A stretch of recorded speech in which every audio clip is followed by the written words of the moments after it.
बिस्मिल्लाहिर्रहमानिर्रहीम अस्सलाम वालेकुम। मैं इब्रार अहमद मेहर एडवोकेट।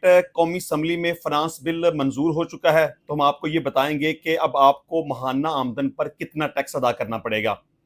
इसके अलावा लाहौर हाई कोर्ट के जस्टिस शाहद करीम साहब ने एक बहुत बड़ा हुक्म जारी किया है। उन्होंने अदलिया में मुदाखलत को रोकने के लिए 5 निकाती SOPs जारी करने का हुक्म जारी किया है। इस टॉपिक के ऊपर बात करेंगे।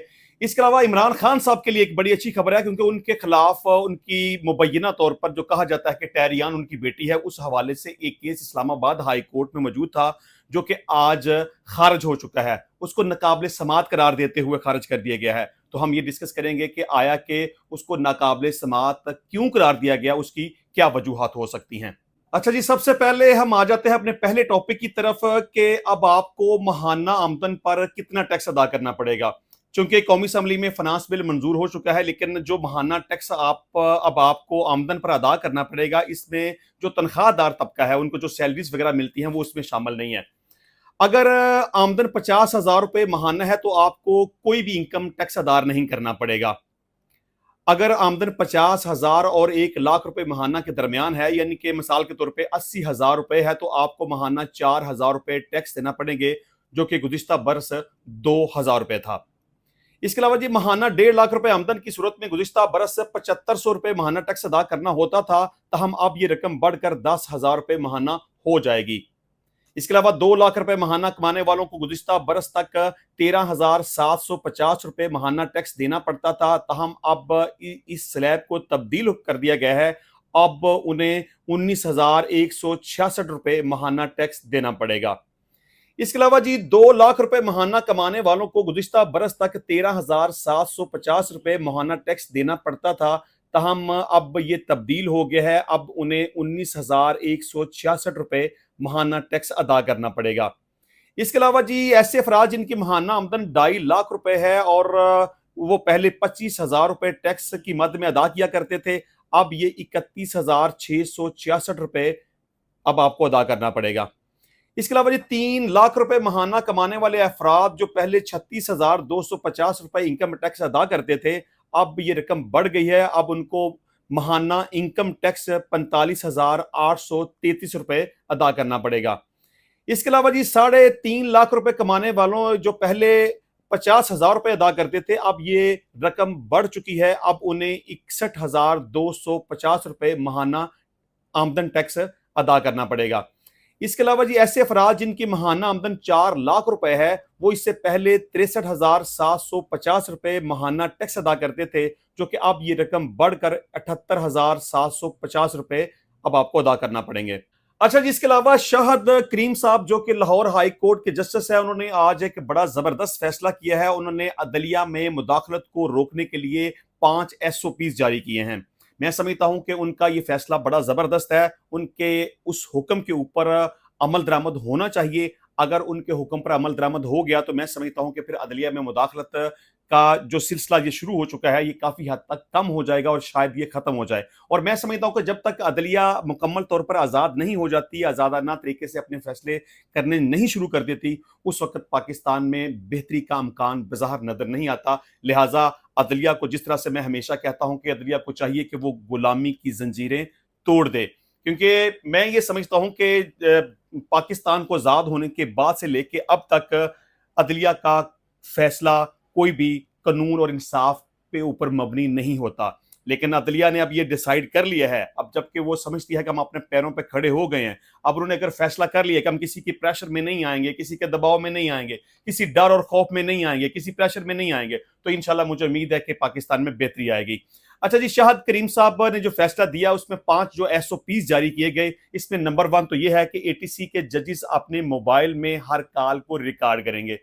नंबर 2, पंजाब की इंसदादे दहशतगर्दी की खसूसी अदालतें 9 मई के तमाम केसेस का तरजीही बुनियादों पर फैसला करेंगे। तीसरे नंबर पे, वज़ीर आज़म ऑफिस, IB और ISI समेत तमाम सिविल और मिलिट्री एजेंसियों को हदायत जारी करें कि वो मुस्तकबिल में आला अदलिया और मातहत अदलिया के किसी भी जज या उसके अमले को अप्रोच ना करें। चौथे नंबर पे, IG पंजाब भी मातहत अफसरों को अदलिया में मुदाखलत से रोकने के लिए हदायत जारी करें। और 5वें नंबर पे, ATC अदालतों की सिक्योरिटी के हवाले से अगर कोई हिफाजती इक़दामात کرنے ہیں تو متعلقہ جج سے مشاورت اور اتفاق رائے کے بغیر نہیں کیے جائیں گے۔ اس کے علاوہ جج صاحب نے اپنے فیصلے میں یہ بھی کہا کہ اے ٹی سی جج سرگودا کے معاملے پر عدالتی عملہ تفتیش میں مکمل تعاون کرے اور عدالتی عملہ سے تفتیش کی ویڈیو ریکارڈ کر کے ہائی کورٹ کو فراہم کی جائے۔ تو اب بات کریں گے جی، جس طرح سے میں نے کہا کہ عمران خان صاحب کے لیے ایک اچھی خبر یہ ہے کہ ان کے خلاف ان کی بیٹی کے حوالے سے، جو کہ مبینہ طور پر ٹیریان وائٹ کے بارے میں کہا جاتا ہے کہ یہ ان کی بیٹی ہے، اس حوالے سے ایک کیس اسلام آباد ہائی کورٹ میں موجود تھا جس کی سماعت مکمل پہلے ہی ہو چکی ہوئی تھی، لیکن اب اس کا فیصلہ جاری کر دیا گیا ہے اور اس کو ناقابل سماعت قرار دیتے ہوئے خارج کر دیا گیا ہے۔ اس کیس کا فیصلہ 3 رکنی لارجر بینچ نے کیا، جس میں جسٹس ارباب محمد طاہر صاحب، جسٹس طارق محمود جہانگیری صاحب اور جسٹس سمن رفت امتیاز تھی۔ یہ 3 ججز پر مشتمل لارجر بینچ نے اس کیس کا فیصلہ کیا۔ اس کیس کا فیصلہ آلدو کے پہلے ہو چکا تھا، چونکہ یہ پہلے ہی فیصلہ محفوظ کیا جا چکا تھا، لیکن چیف جسٹس کے بینچ سے الگ ہونے کے باوجود 2 ججز کا اکثریتی فیصلہ اس پر پہلے بھی موجود تھا، یعنی کہ آپ یہ سمجھ لیں کہ 2 ججز کا فیصلہ اس کے اوپر پہلے سے ہی موجود تھا، لیکن چیف جسٹس کے بینچ میں شامل نہ ہونے کی وجہ سے یہ فیصلہ نہیں ہو سکا اور اس کو وقتی طور پر داخل دفتر کر دیا گیا۔ اب 3 موجودہ ان ججز نے جو فیصلہ کیا، اب آپ یہ سمجھ لیں کہ 5 ججز کا مشترکہ فیصلہ ہے۔ 3 ججز جو پہلے تھے ان میں سے 2 ججز کا فیصلہ فیور میں آیا، اور اب 3 ججز کا جو لارجر بینچ ہے ان کا فیصلہ مد نظر رکھا جائے تو اس کا مطلب یہ ہے کہ 5-1 کے تناسب سے، یعنی کہ ایک جج نے اس کی مخالفت کی اور 5 ججز نے اس کیس کو ناقابل سماعت قرار دیا۔ تو اس پر اب ہم نے یہ ڈسکس کرنا ہے کہ آیا کہ اس کیس کی کیا گراؤنڈز تھیں، اس کو کیوں ناقابل سماعت قرار دیا گیا اور اس کی کیا وجوہات ہیں۔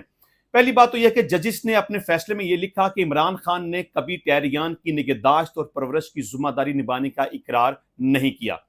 اس کے علاوہ انہوں نے یہ بھی کہا کہ اس طرح کا کیس عدالت میں دائر کرنا عمران خان کی زندگی میں مداخلت ہے، اور فیصلے میں یہ بھی لکھا گیا کہ درخواست گزار یہ ثابت کرنے میں ناکام رہا کہ ٹیریان عمران خان کی حقیقی اولاد ہے یا کہ اس کی زیر کفالت ہے۔ اس کے علاوہ عدالت کے اندر ایک فیصلہ بھی دیا گیا، کیونکہ جب ٹیریان کے حوالے سے یہ معاملہ ہائی لائٹڈ تھا تو ٹیریان کی والدہ نے ایک امریکہ کے اندر ایک کیس فائل کیا جو کہ یک طرفہ طور پر ڈگری ہوا۔ تو عدالت میں اس میں یہ لکھا کہ پٹیشنر نے امریکہ کی عدالت سے 13 اگست 1997 کو یک طرفہ ڈگری ہونے والے مقدمے کا حوالہ دیا، لیکن عدالت نے اس میں یہ لکھا کہ وہی فریق عدالت میں آ سکتا ہے جو غیر ملکی عدالت کی ڈگری کو پاکستان میں قابل عمل کروانا چاہتا ہو۔ یعنی اس کا مطلب یہ ہے کہ صرف ٹیریان ہی ولدیت کے لیے غیر ملکی عدالت کی ڈگری قابل عمل بنانے کا حق محفوظ رکھتی ہے۔ اس کا مطلب یہ ہے کہ جو فیصلہ اس وقت 13 اگست 1997 کو ہوا تھا اس کا فائدہ کوئی بھی دوسرا شخص نہیں لے سکتا۔ اس میں اگریوڈ پرسن اگر کوئی ہو سکتا ہے تو وہ صرف ٹیریان ہو سکتی ہے۔ اگر ٹیریان اپنی ولدیت کو چیلنج کرنا چاہے تو صرف وہی اس فیصلے کو استعمال میں لا سکتی ہے، اس کے علاوہ کوئی بھی دوسرا شخص اس فیصلے کو استعمال میں نہیں لا سکتا۔ تو انشاءاللہ ملتے ہیں نیکسٹ ٹائم نئی ویڈیو میں نئے ٹاپک کے ساتھ، تب تک کے لیے اجازت دیجیے۔ اللہ حافظ۔